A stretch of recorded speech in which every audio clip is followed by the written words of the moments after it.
आप देख रहे हैं देश के राजधानी दिल्ली के पालम राजनगर पार्ट 2 में केशव सैनी नामक व्यक्ति ने, जिनका उम्र 25 वर्ष बताया जा रहा है, अपने माता पिता, दादी और बहन को धारदार चाकू से हत्या कर दिया। ये घटना 22 नवंबर रात 9:30 से 10 बजे के बीच में हुआ था। आरोपी को पुलिस ने उसी समय धर दबोचा।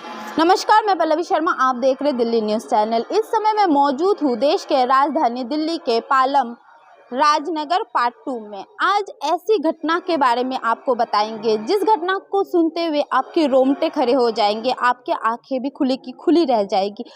ऐसे घटना जो घटना में आपने सुना, आज तक का ये पहला घटना है जो एक बेटे ने पूरी परिवार को खत्म कर दिया है।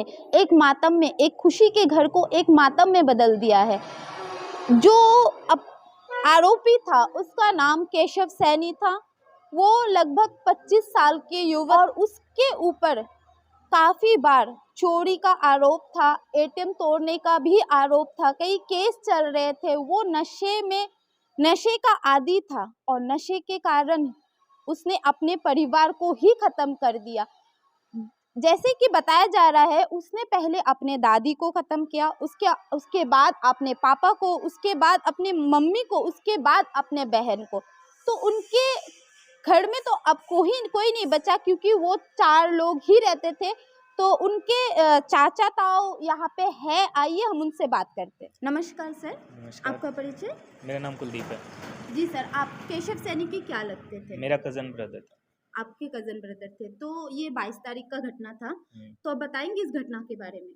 मैं 9:15 बजे के करीब अपनी शॉप से वापस आया था, और उसके बाद खाना वाना खाने के 5-10 मिनट बाद ही मेरे को अपनी बहन के चिल्लाने की आवाज़ आई कि भैया बचाओ। तो मैं ऊपर भाग के गया तो गेट बंद था, तो मैंने गेट खटखटाया, लेकिन कोई आवाज़ नहीं आई 10-15 मिनट तक। फिर उसके बाद जब सारे किराएदार इकट्ठा हो गए तो हमने गेट खोलने की कोशिश की।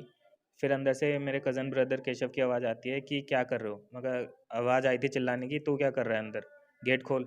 वो कहता है ये तुम्हारा फैमिली मैटर नहीं है, तुम नीचे जाओ। मैं बोलता हूँ फैमिली एक है, फैमिली मैटर भी एक है, तू गेट खोल, क्या कर रहा है? वो कहता है ये तेरा फैमिली मैटर नहीं है, तू निकल यहाँ से। फिर उसके बाद मैं नीचे आता हूँ, पुलिस को फ़ोन करता हूँ, बगल में ही ताऊ जी रहते हैं, ताऊ जी को फ़ोन करता हूँ। और तो जैसे ही ताऊ जी और पुलिस आती है तो हम सारे एक साथ ऊपर जाते हैं, गेट खोलने की कोशिश करते हैं। उसी गेट खोलने की कोशिश के बीच में मेरे को एक गिरने की आवाज़ आती है धड़ाम से नीचे की। तो मैं नीचे भागता हूँ, देखता हूँ तो मेरा कज़न ब्रदर स्कूटी लेके भागने की कोशिश कर रहा है। तो मैं उसको पकड़ता हूँ और पीछे ही पीछे पुलिस वाले आते हैं, तो उनको मैं उसके हवाले करता हूँ। फिर उसके बाद भाग के ऊपर जाता हूँ, तो हमारे गेट के ऊपर एक खिड़की है, उसके जाल लगा हुआ है। तो उस जाल को तोड़ के मैं अंदर घुसता हूँ, गेट खोलता हूँ, सोफ़ा हटाता हूँ गेट के पीछे से, और सारे पुलिस वालों के साथ अंदर जाके देखते हैं तो उसने सबकी हत्या की हुई होती है। चाकू से? जी। तो वो रात का घटना था? जी। तो आप लोगों को शोर की वजह से ही सुनाई दिया? बहन की चिल्लाने की हाँ, आवाज़ आई उसके थी। बाद जो केशव सैनिक था वो तुरंत अरेस्ट हो गया? हाँ जी, मैंने उसको दिया था पुलिस के हवाले, यहाँ से पकड़ के। तो अब जो पुलिस का रवैया है वो कैसा है? अभी तक तो सही है, हेल्प कर रहे हैं, बाकी आगे उसको फांसी हो, हम यही चाहते हैं। तो जैसे कि केशव एक नशे की लत में था, काफी बार उसके ऊपर एटीएम मशीन तोड़ने का और चोरी का आरोप भी था। ये सच था, ये झूठ? सच है। वो अपना 5-6 साल पहले बेंगलोर में एक जॉब करता था, उसके डॉक्यूमेंट फ्रॉड के चक्कर में उसका केस चल रहा है। और कुछ साल पहले उसने राम चौक पे अपना एटीएम रॉबरी किया था, तो उसका भी केस चल रहा है, जिस पे चाचा उसकी बेल करवा के लाए थे। तो उस पे बहुत ज़्यादा नशे का वो हैवी था, तो वो हैबिचुअल था। नशे में क्या करता था वैसे? मतलब नशा जब वो करता था, जब उसको पैसे होते थे तो वो घर से बाहर ही रहता था। जैसे पैसे ख़त्म, नशे के लिए उसको पैसे चाहिए तो घर पे आ जाता था। तो 3 तारीख को लास्ट टाइम वो घर पे आया था, दादी ने उससे पैसे मांगे, लेकिन उस पे दादी पे पैसे नहीं थे, तो दादी से उसने उसको मना कर दिया कि मेरे पास पैसे नहीं है, तू कहीं और से कर। तो उसने हमारे फर्स्ट फ्लोर की इन्वर्टर की बैटरी चोरी की। वो हमारे पास सीसीटीवी फुटेज है, अपने 3 दोस्तों के साथ आता है, बैटरी चोरी करके ले जाता है। तो उससे जितने पैसे बने 3 तारीख के बाद, वो कल वापस आया था 22 तारीख को। तो वापस आके उसका फिर वही रवैया था, क्योंकि पैसे ख़त्म हो गए थे इसलिए वो घर पे वापस आया था। तो सबने मना कर दिया। अब जो उसके क्या हुआ है, मन में क्या था, फिर उसने ये डिसीज़न किया है जो उसने किया है। तो जो चाकू से उसने वार किया वो चाकू मतलब घर की यूज की चाकू था या वो कोई किचन का अलग था, से लेके आया था? किचन का था। किचन का चाकू था। तो जैसे कि ऐसे बताया जा रहा है कि वो उसके ऊपर मतलब रिश्तेदारों को भी वो धमकी देता था कि जान से मार देंगे, नहीं, ऐसा जब मैंने कुछ। उसको पकड़ा था, हाँ। यहाँ पे पकड़ा था, तब उसने धमकी दी थी कि मैंने तो अपना ख़त्म कर लिया, अब तेरा कुछ नहीं बचने का। कितने दिन मेरे को सज़ा करवा देगा, 10 साल 15 साल, जैसे निकलूंगा अगली बारी तेरी है। आपको वो वो धमकी दे के सबके गया। सामने ये धमकी पुलिस वाले देगा। जब हाँ। मैंने उसको पकड़ा था, पुलिस वालों के हवाले किया था, तब उसने ये धमकी दी थी। तो आप क्या यहाँ पे अकेले रहते हैं या आपके फैमिली मेरे में? साथ मेरे पापा रहते हैं। अच्छा, तो आपके पापा से बात कर सकते जी। हैं? नमस्कार सर, आपका परिचय? मेरा नाम चंद्रपाल है। जी सर, आप कुलदीप के पापा हूँ। कुलदीप के पापा जी सर, और केशव के ताऊ जी। ताऊ जी सर। तो आप उस दिन घटना के बारे में आपको कितने देर तक पता चला था, कितनी देर तक? मेरे को वही 9:30 पौने 10 बजे के आसपास पता लगी थी, जब बिटिया चिल्लाई थी ऊपर से। छोटे भाई के जो हमारे वो ऊपर रह रहे थे, तो जब बिटिया चिल्लाई थी तो ये बेटे ने बोला पापा ऊपर से आवाज़ आ रही है। मैंने कुलदीप को बोला मैं बेटा ऊपर देख क्या फटाफट क्या हुआ। तो जैसे ही बेटा ऊपर गया था उस ऊपर से जो आवाज़ें आ रही थी वो अचानक बंद हो गई। तो बेटा बोला पापा अंदर से आवाज़ आनी बंद हो गई है, हमने दरवाज़ा वहाँ बजाया है, दरवाजे में लाते वगैरह मारी हैं, तो ऊपर से आवाज़ आई है कि केशव की कि आप यहाँ क्या कर रहे हो। हमने बोला भाई दरवाज़ा खोल, क्या झगड़ा चल रहा है वो बताओ। बोला ये तुम्हारा मैटर नहीं, मेरी फैमिली का मैटर है, मैं अपने आप संभाल लूँगा, तुम नीचे जाओ।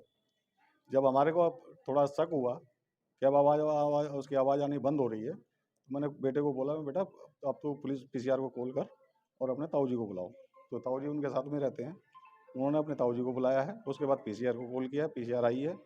उसके बाद में हमने दरवाज़ा ऊपर से खिड़की तोड़ी है और उसके दरवाज़ा खुलवा के जब अंदर जब गए हैं। केशव भाग रहा था तो वो शायद पीछे के दरवाजे या खिड़की से भागा होगा।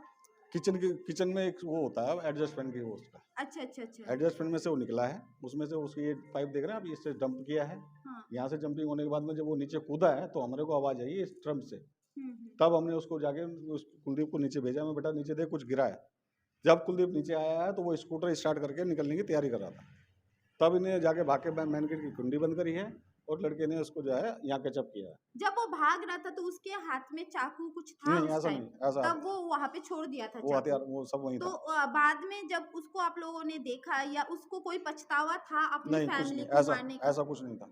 या आपको लग रहा था कि वो बहुत नशे में था क्या बहुत मारने के टाइम? बहुत ज़्यादा ओवरडोज पे था। ओवरडोज पे था। ओवरडोज पे था। तो आप जो भी आपको हमारे चैनल से आप क्या हम कहना चाहते हैं कि चाहेंगे? ऐसे आदमी को कड़ी से कड़ी सजा मिली जाए और इसको जितना हो सके सख्त से सख्त उसका इसका एक्शन लिया जाए। पुलिस पूरी कॉन्फ्रेंस का वो कर रही है, हमको पुलिस पे कोई वो नहीं दे रहे हैं, लेकिन हम चाहते हैं कड़ी से कड़ी सजा हो इस बंदे को। जो भी ने बताया, जैसे इनके ताऊ ने बताया और ताऊ जी के लड़के ने जो बाइट में बताया है, उसे रात के 10 बज रहे थे, 9:30 से 10 बजे के लगभग उस वैसे ही टाइम हो रहा था। और उस टाइम के बीच खुद एक लड़के ने अपने ही माता पिता और बहन को, दादी को मौत की घाट उतार दिया और उसके चेहरे पे कोई खौफ नहीं था। ये सिर्फ नशे के लिए ही ऐसा उसने किया। नशे की लत इसको इतनी बुरी तरीके से पड़ गई थी जो वो हद से पार करके अपने ही जन्म दिया वो माता पिता को उसने मौत के घाट उतार दिया। और आज भी उसके रूह में थोड़ी सी भी अफसोस नहीं है, बल्कि उसने जो उसके ताऊजी के लड़के हैं कुलदीप, उसको भी उसने जान से मारने की धमकी दे के गया है और ये कह के गया है कि जब 10-15 साल बाद भी मैं वापस आऊंगा और आके तुझे ही सबसे पहले मौत की घाट उतार दूंगा। तो आप सोच सकते हो, तो ऐसे लोगों को सरकार सख्त सख्त सजा दे। मैं पल्लवी शर्मा, कैमरामैन प्रेम शंकर शर्मा के साथ।